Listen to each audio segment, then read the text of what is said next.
jack it up.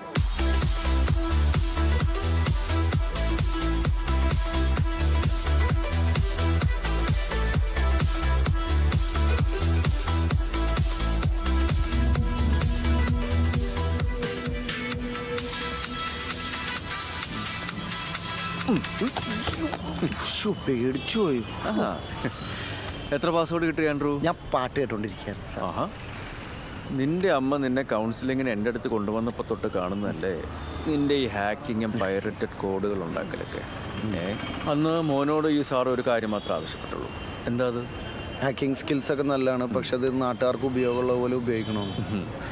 എന്നിട്ട് മോനത് കേട്ടോ? ഇല്ല. അങ്ങനെ പറഞ്ഞാൽ കേൾക്കാത്ത പിള്ളേരെ പിടിക്കാൻ കൊക്കാച്ചി വരും. കൊക്കാച്ചി?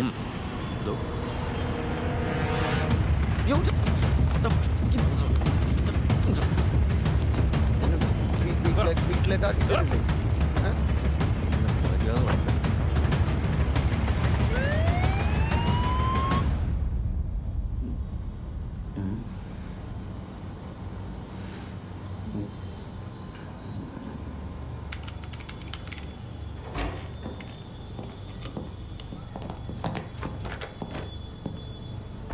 ആൻഡ്രൂ, മാഡത്തിന് കാര്യങ്ങൾ ഒന്നും കൂടെ എക്സ്പ്ലെയിൻ ചെയ്ത് കൊടുക്കുക.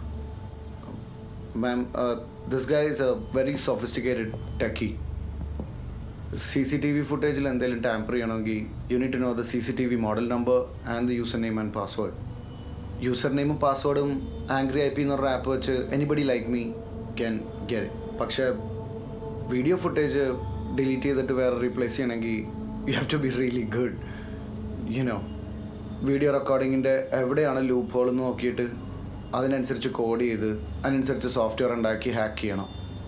അതൊക്കെ ഡാർക്ക് വെബിൽ മാത്രം കളിക്കുന്ന ആൾക്കാർ ചെയ്യണം. ഇത്രക്ക് പണിയാൾ ഓൾറെഡി ചെയ്തിട്ടുണ്ടെങ്കിൽ നിങ്ങളുടെയൊക്കെ ഫോൺ നമ്പർ നിങ്ങൾ രാവിലെ എന്തൊക്കെയാണ് ചെയ്യണത് അതെല്ലാം പുള്ളിക്ക് അറിയായിരിക്കും. Like you know is always 2-3 steps ahead of you guys. You know, നിങ്ങളുടെയൊക്കെ മോന്ത കാണണം ഇപ്പോൾ. അൻവർ, ആൻഡ്രൂവിന്റെ വീട്ടിൽ വിളിച്ച് പറഞ്ഞ് അവനെ ഇവിടെ നിർത്ത്, ടീമിന്റെ ഭാഗമായിട്ട്. കേസ് കഴിയുന്നിടം വരെ. പോലീസിന്റെ എല്ലാ ഇന്റേണൽ പേഴ്സണൽ സൈറ്റുകളുടെയും സുരക്ഷയിൽ വീഴ്ച പറ്റിയിട്ടുണ്ടോ എന്ന് ആൻഡ്രൂ ചെക്ക് ചെയ്യണം. Got it? അനിൽ, നീതി ദേവത പ്രതിമയുടെ ഫോട്ടോഗ്രാഫുകൾ മാധ്യമങ്ങൾക്ക് റിലീസ് ചെയ്യണം. ശില്പിയോ അതുമായി ബന്ധപ്പെട്ട എന്തെങ്കിലും ഡീറ്റെയിൽസോ നമുക്ക് കിട്ടിക്കഴിഞ്ഞാൽ it will be really helpful. Alright.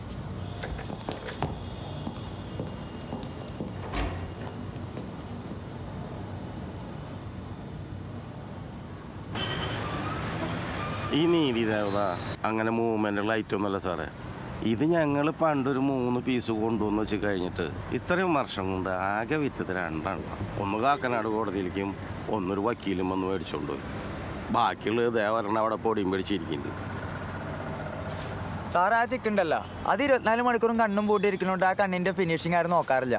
പക്ഷെ സാറുമാർ കൊടുന്ന് ഈ പ്രതിമ ഉണ്ടല്ലോ, ഇതിന്റെ കണ്ണിന് നല്ല ഫിനിഷ് വർക്കാ. ഇതാരോ പറഞ്ഞു ചെയ്യിപ്പിച്ച, അത് ഉറപ്പാണ്. നിങ്ങൾ പല കടയിലും കയറി നടക്കുന്നതിന് പകരം പഴയ രീതിയിൽ ചെമ്പിലോ പിച്ചറിലോ പണിയെടുക്കുന്ന ആൾക്കാരുണ്ട്, അവിടെ തിരയുന്നതായിരിക്കും നല്ലത്.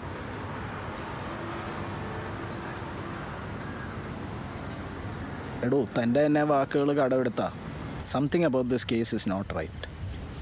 താനെന്ന് പറഞ്ഞപ്പോൾ ഞാൻ അത്ര സീരിയസ് ആയിട്ട് എടുത്തില്ല. പക്ഷെ ഇപ്പോൾ എന്തോ ഒരു സ്പെല്ലിംഗ് മിസ്റ്റേക്ക്.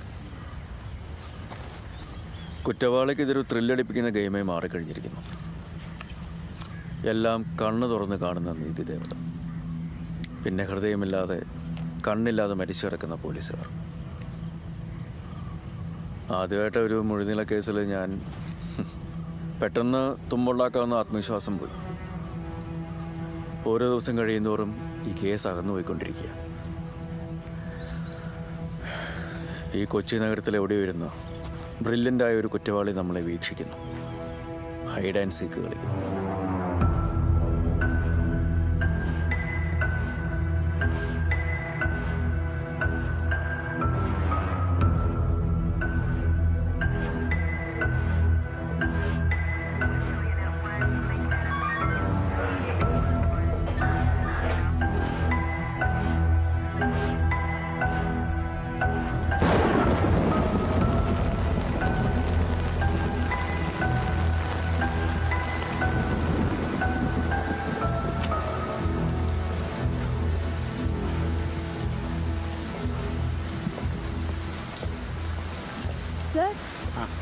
എന്തേ? കേരള പോലീസിന്റെ ഫേസ്ബുക്ക് പേജിൽ ഷെയർ ചെയ്ത നീതിദേവതയുടെ ന്യൂസ് കണ്ടിരുന്നു. അതിനെപ്പറ്റി സംസാരിക്കാൻ വന്നതാ. നീതി ദേവതയാ? അതേ ദേവതയാ?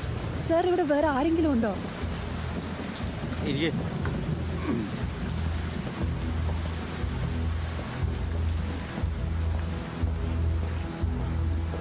വിനോദേ, അതെ അവിടെ ഒരു പെൺകുട്ടി വന്നിട്ടുണ്ട്. ഇതെങ്ങനെയുണ്ട്?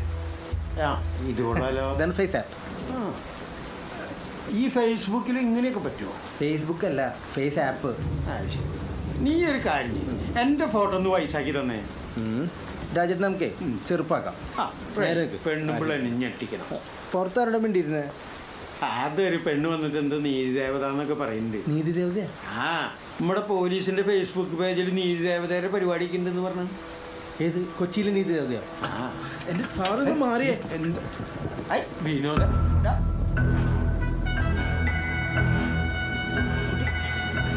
രാജന്റെ കുട്ടി എവിടെയാ?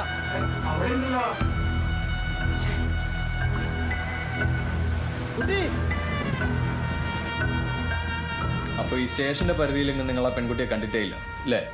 ഇല്ല സാർ. ഇവിടുത്തെ CCTV ഒന്നും വർക്ക് ചെയ്യുന്നില്ലേ? ആയിട്ടില്ല സാർ.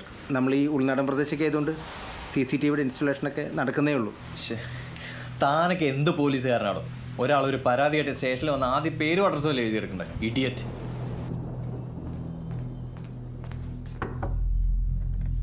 നിങ്ങളിതുവരെ പോയില്ലേ? ഇല്ല, അവളവിടെ താഴെ സോഫ കിടന്ന് ഉറങ്ങുക. നിങ്ങളിങ്ങനെ പ്രാന്ത് പിടിക്കുമ്പോൾ ഞാനെങ്ങനെ ഉറങ്ങാ? ഉറക്കം വരുന്നില്ലടോ. ഇപ്പോൾ ഈ സെക്കൻഡും കുറച്ച് പോലീസുകാരെ ടോർച്ചർ ചെയ്ത് കൊല്ലാൻ ആരോ പ്ലാൻ ചെയ്തുകൊണ്ടിരിക്കുക. അയാളെ തടയുന്നവരെ അയാളെ തുടരും. ലൈഫിൽ ആദ്യമായിട്ട് ഇത്ര ഹെൽപ്ലെസ് ആകുന്നു. കൊലയാളി ആരാണെങ്കിലും അയാൾ ഞങ്ങളെക്കാൾ ഒരു പടി മുന്നിലാണ്. Da Vinci code. എന്താ? ഈ ഡാവിഞ്ചിയുടെ ലാസ്റ്റ് സെപ്പറില്ലേ, അതിൽ നിന്ന് ഇപ്പോഴും ആൾക്കാർ ക്ലൂകൾ ആലോചിച്ചെടുക്കുന്നുണ്ട്. എൻ്റെ ഒപ്പീനിയനിൽ അതിലൊളിച്ചിരിക്കുന്ന രഹസ്യങ്ങളാണ് ആ പോർട്രേറ്റിനെ ഏറ്റവും അധികം ഇൻട്രസ്റ്റിംഗ് ആക്കുന്നത്. അതുകൊണ്ട് ഇപ്പോൾ ഈ പ്രതിമ ആ കൊലയാളികൾ ഉണ്ടാക്കിയതല്ലെങ്കിലോ, അതൊരു ശില്പി അവർക്കായി ഉണ്ടാക്കിയതാണെങ്കിലോ, ഐ തിങ്ക് അയാളുടെ ഒരു കയ്യൊപ്പ് എവിടെയെങ്കിലും പതിപ്പിക്കാതിരിക്കില്ല. ഈ സ്വന്തം വർക്കിനെ അത്രയും ഇഷ്ടപ്പെടുന്ന ഒരാൾ കരുതി വെക്കുന്ന ഒരു ഡാവിഞ്ചി കോഡ്. ഞാനായിരുന്നു ശില്പിയെങ്കിൽ ഉറപ്പായും ചെയ്യും. ഒന്നുമില്ല. തിരിച്ചും മറിച്ചും എക്സ്റേ വരെ എടുത്തു നോക്കി. Nothing. It's A dead end. Then it's strange. Good morning everyone. വളരെ പ്രധാനപ്പെട്ടതും കോൺഫിഡൻഷ്യലുമായ ഒരു വിഷയം ഡിസ്കസ് ചെയ്യാനാണ് കൊച്ചി സ്റ്റേഷൻസിൻ്റെ ഇൻചാർജുമാരായ നിങ്ങളെ എല്ലാവരെയും വിളിപ്പിച്ചിരിക്കുന്നത്. ഫസ്റ്റ് ഓഫ് ഓൾ, എല്ലാവരും ഫോൺ സ്വിച്ച് ഓഫ് ചെയ്ത് ടേബിളിൽ വയ്ക്കാം. ഇനി പറയാൻ പോകുന്ന കാര്യം നിങ്ങൾ ഇമെയിൽ വഴിയോ ഫോൺ വഴിയോ ഡിസ്കസ് ചെയ്യാതിരിക്കാം. എനി കമ്മ്യൂണിക്കേഷൻസ് വി മേക്ക് നേരിട്ടായിരിക്കണം. Because we are under a cyber attack. 2 കൊലപാതകങ്ങൾ, അതും കൊച്ചിയുടെ തന്നെ ഒരു ബന്ധവുമില്ലാത്ത 2 സ്ഥലങ്ങളിൽ. അതുപോലെ ബോഡി ഡംപ് ചെയ്തിരിക്കുന്നതും പരസ്പരം യാതൊരു കണക്ഷനുമില്ലാത്ത 2 ഇടങ്ങളിലാണ്. സോ നമുക്ക് കില്ലറിൻ്റെ ഏരിയ ഓഫ് ഓപ്പറേഷൻ ഇന്ന സ്ഥലമാണെന്ന് തറപ്പിച്ച് പറയാൻ സാധിക്കില്ല. തൽക്കാലം അത് കൊച്ചിയിൽ എവിടെയും ആകാമെന്ന് മാത്രമേ അസ്യൂം ചെയ്യാൻ പറ്റുള്ളൂ. ഇത് കണക്കിലെടുത്ത് നമ്മളൊരു പ്ലാൻ എക്സിക്യൂട്ട് ചെയ്യാൻ പോകുന്നു. ഇന്ന് രാത്രി കൊച്ചി പോലീസ് സ്റ്റേഷൻ ലിമിറ്റ്സിലുള്ള എല്ലാ പോലീസുകാരും നഗരത്തിൻ്റെ പല ഭാഗങ്ങളിലായിട്ടുണ്ടായിരിക്കണം. 2 പേരടങ്ങുന്ന ഒരു ടീമായിട്ടായിരിക്കണം നിങ്ങൾ പെട്രോളിങ്ങിന് ഇറങ്ങാൻ. വിജനമായ വഴികൾ, ആളൊഴിഞ്ഞ സ്ഥലങ്ങൾ എന്നിങ്ങനെ ഫോക്കസ് ചെയ്ത് വേണം നീങ്ങാൻ. സദാസമയവും ഹെഡ്ഫോൺസിൽ നിങ്ങളുടെ പേരുമായി ഓൺ കോളിലുണ്ടായിരിക്കണം. 100 മീറ്ററിൽ കൂടുതൽ അകലം നിങ്ങൾ തമ്മിൽ പാടില്ല. ആൻഡ് അരുൺ, ഏതെങ്കിലും പോലീസുകാർ ലോങ് ലീവോ മറ്റെന്തെങ്കിലോ അവധി എടുത്ത് ടൗണിലുണ്ടെങ്കിൽ please get them back. We need more people. Okay. And ഞാൻ നേരത്തെ മെൻഷൻ ചെയ്ത പോലെ ഈ പ്ലാൻ രഹസ്യമായിരിക്കണം. നമ്മളിൽ തന്നെ 2 പേരാണ് കൊല്ലപ്പെട്ടിരിക്കുന്നത്. അതുകൊണ്ട് എല്ലാവരും അതീവ ജാഗ്രതയിലായിരിക്കണം.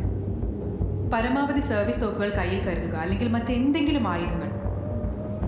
കാരണം നമ്മുടെ എല്ലാവരുടെയും ജീവൻ പൊതുവിലും ഇന്ന് രാത്രി പ്രത്യേകിച്ചും അപകടത്തിലാണ്.